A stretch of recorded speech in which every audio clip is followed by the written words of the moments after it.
'Cause baby, it's the everything for me, for me, for me.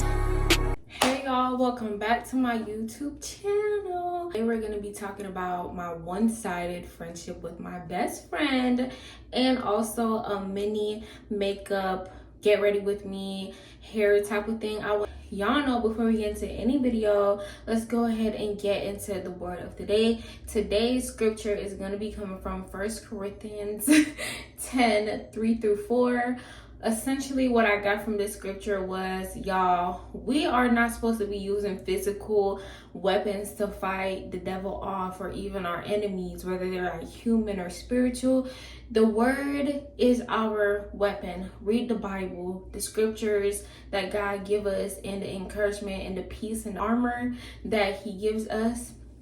That's our weapon. So anytime that we feel like we're going through anything spiritual, or even like humans, just make sure to pray about it, y'all, because God gonna always have your back. Vengeance is of the Lord. And with that being said, let's go ahead and get into this video. All right, so in my past story times, I've been telling y'all about a best friend that I had. I don't think I've ever named her. I've always just called her best friend. So in this story time, we're gonna name her. Her name is going to be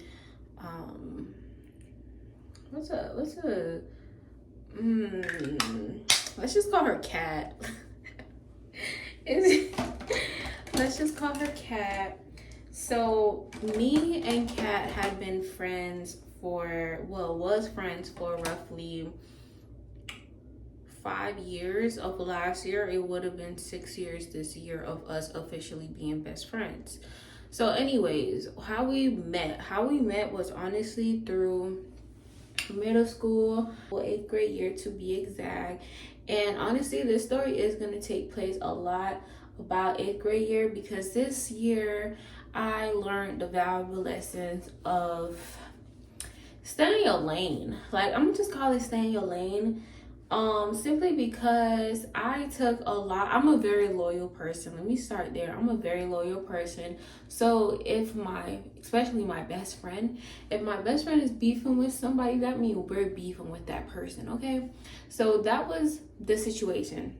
That's how we met. But just know, prior to us meeting or us like becoming friends, she was really persistent on being best friends, and I hated it. I told her every chance I got that I did not want to be friends, but something clicked in my mind, and I was like, you know what, maybe we will be good friends. And that's how come we became best friends. Fast forward into our friendship,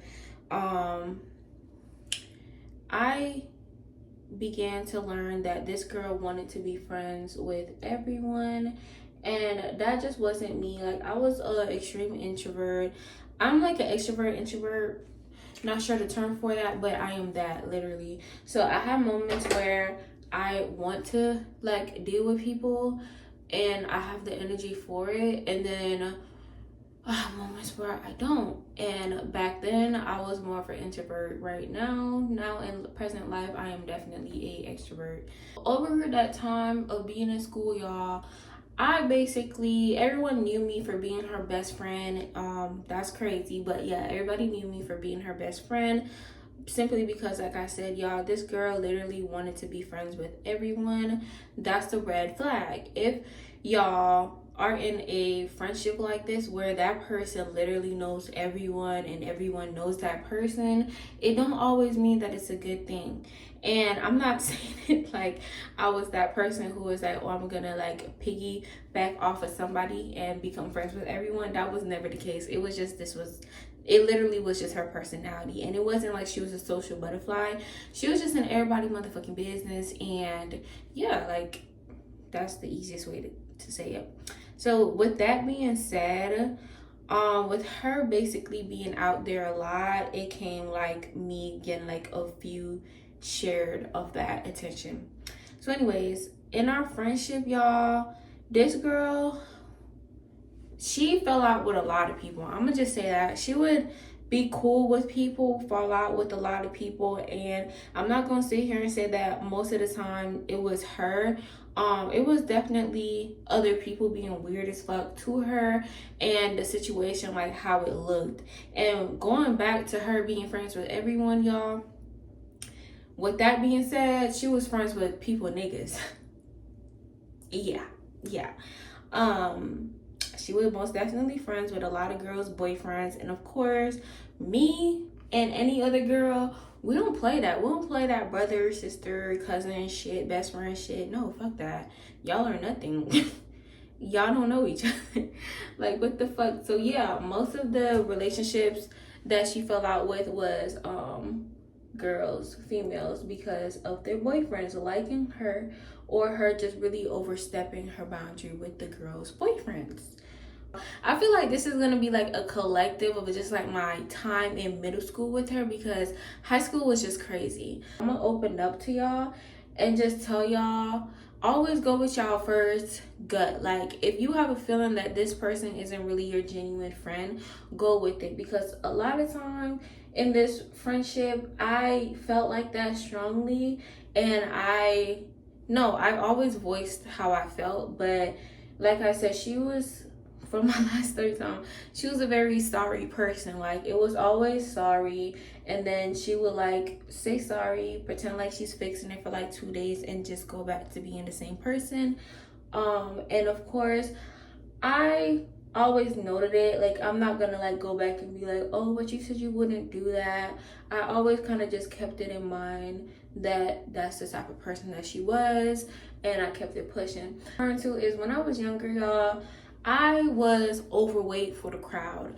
I had always been a thick girl. I don't mean chubby. I don't mean oversized. I mean like thick, like curvy, like genuinely. Ever since some photos of just like me in middle school time, I was not overweight. But y'all know back then, skinny was in. So I was classified as big. I endured like a lot of bullying from my peers at that time. But, you know, it was normal to bully the bigger person, or, you know, just to be really hurtful. And going back to her wanting to be friends with a lot of people, I would basically say, hey, this person, you know, did this to me as a best friend. And she would like basically not care, because those were her friends. So that's why I'm saying that was definitely a red flag. And then I remember, she, like I said, she used to be like, damn, I'm not gonna like associate with this person, but then turn around and make an excuse for that person. And some way, somehow, I was the crazy one. I was making it up, essentially, right? In her mind.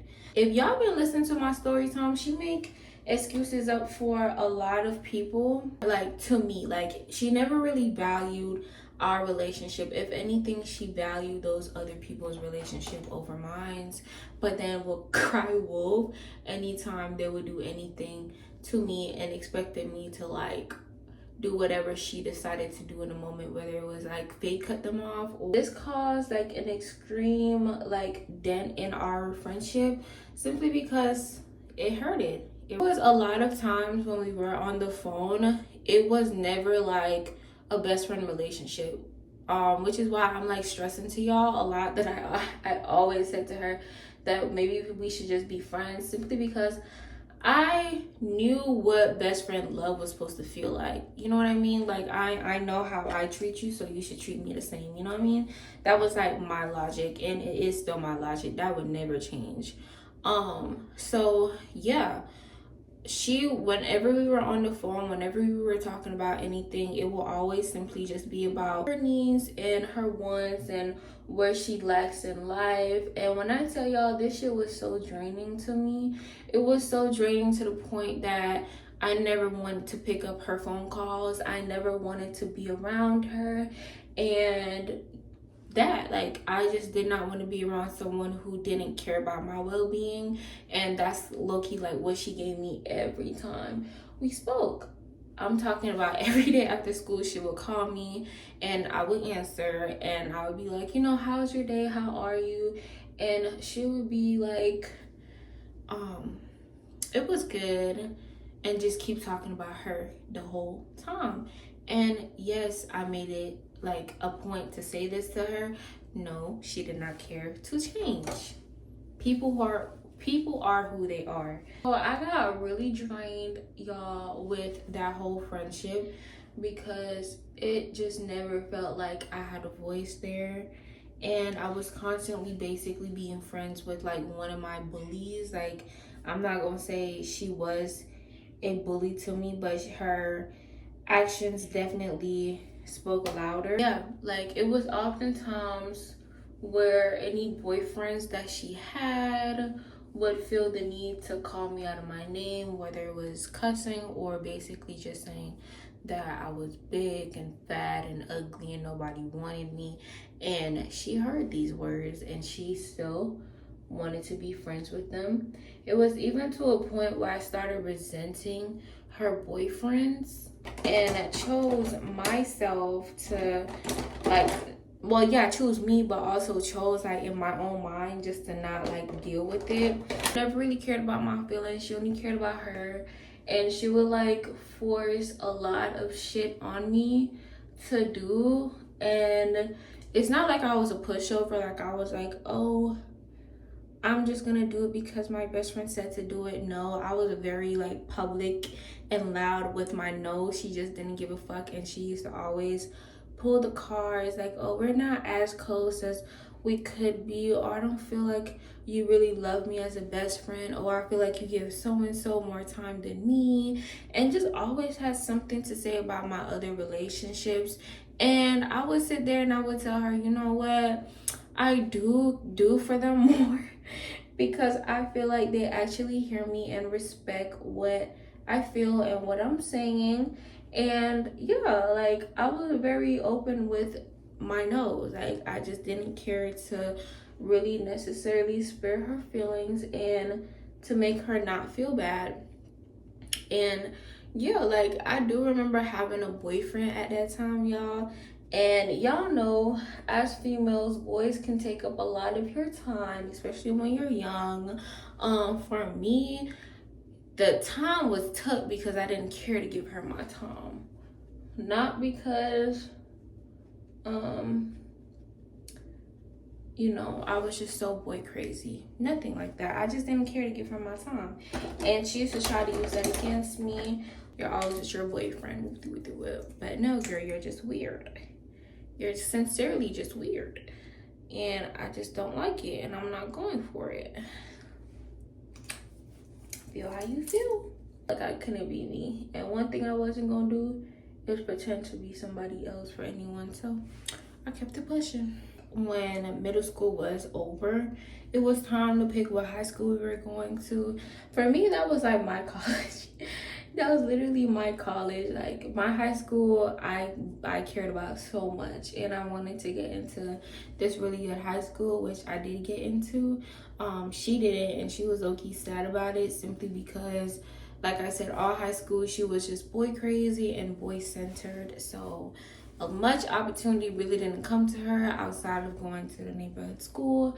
And I could also talk about that in a further video.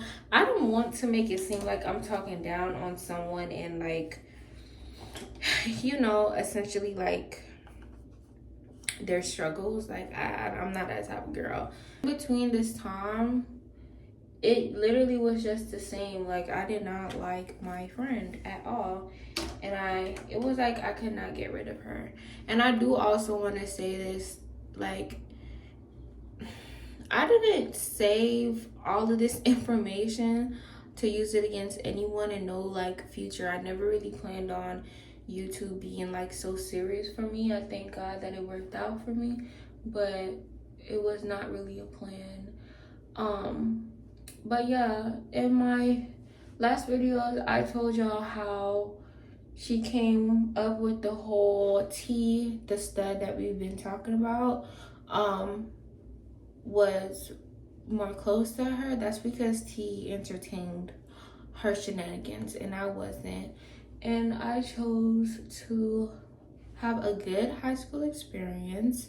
We were still friends through high school, but I did choose to have a better high school experience than I would have if I went to school with her. we had this huge argument. It had to have been maybe sophomore year of high school. I just told her how I don't want to be friends with her. Another friend breakup.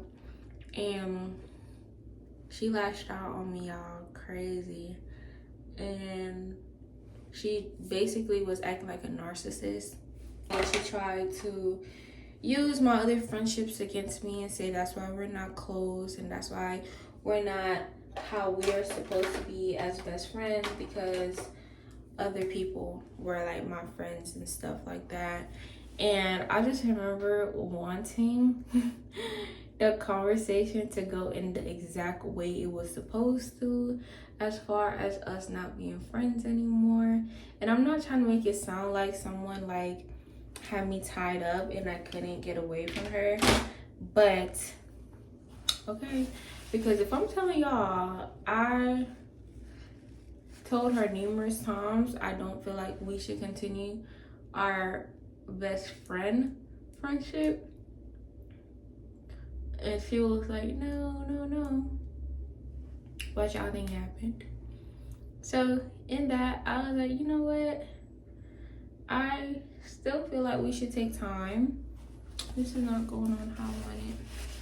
I was like, I still feel like we should take time to not be best friends.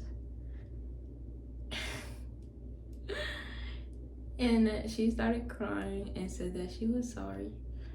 I feel like she had codependent issues then. And there's nothing wrong with that, but you can't be mean or extremely hurtful to someone who you have codependentness with. And yeah, everyone around me, they always thought my other friends were like my best friends. And they'll be so surprised when I said, no, they're not my best friend. I had a best friend. And anytime we were like in person with them, they'll be like, this can't be your best friend. Y'all don't even act remotely alike. Cause like I said, she was like, it was like always self-centered. It was like, she just promised that she'll do better. And I was like, okay, girl. And y'all wanna know what's so crazy? She had like mental health issues. As far as like wanting to unalive herself, I will always be the person she called. And I'm not saying I felt honored by that or anything. I'm just trying to put the dynamics of the relationship there. I'll always be the person she called because I was always Captain Fixo. And I did every time because that was my best friend. And I just feel like when people are going through things, you don't kick them while they're already down. Oh my gosh, that just gave me a whole flashback, y'all. So speaking of that, when we were trying to end our friendship, she decided to pull that one and basically say, oh, I'm going to do X, Y, and Z. I'm so sad without you and we have to be friends. And I remember she was hospitalized because we weren't friends. That's some manipulation right there, y'all.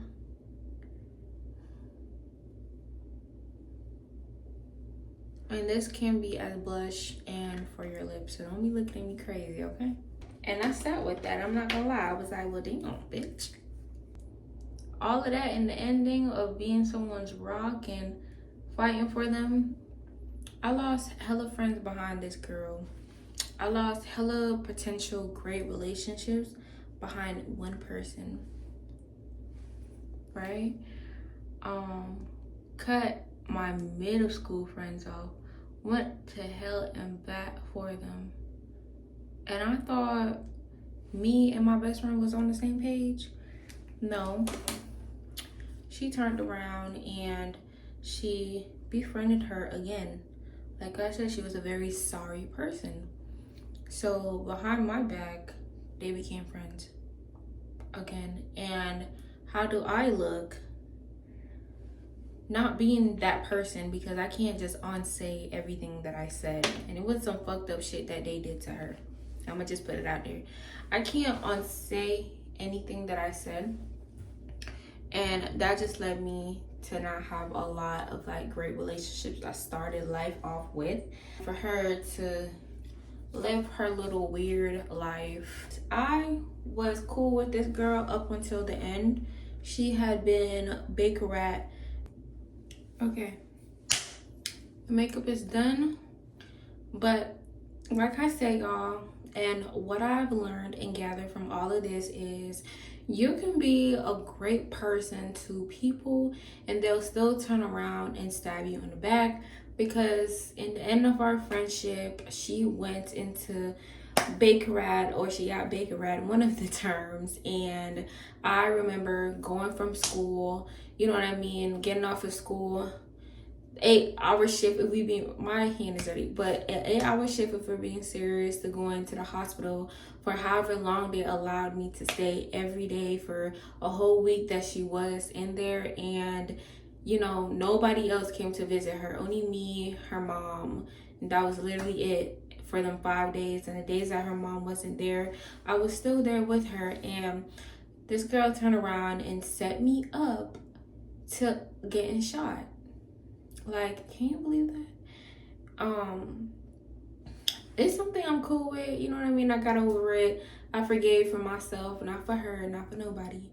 But yeah, that's the end of this kind of like chill talk vent session. I wouldn't really say it was a story time, but definitely part of like a story, like my story. But yeah, out of that, if y'all want a curling tutorial, a wig install, because this is actually a closure wig that I turned into a U-part wig. This is my leave out. If y'all just want to know more hair details, I'll for sure love to give a video for that, because y'all, I finessed the fuck out of this video, out of this hair. I really wouldn't even say finesse, it's just in the hands, you know what I mean? I just do what I do. But I love to give y'all a little tutorial if y'all want a more in-depth makeup routine, the products that I use. I would definitely love to do that as well. And if y'all enjoy this type of video, like one-on-one, I'm here for it. I got so many more intimate story times and like talks that I can have with y'all versus just like the ending of it. Let me just like talk to y'all, you know what I mean, from what I've learned, so y'all don't make the same mistake. But like I said in every video, I'll see y'all in the next one. I love y'all.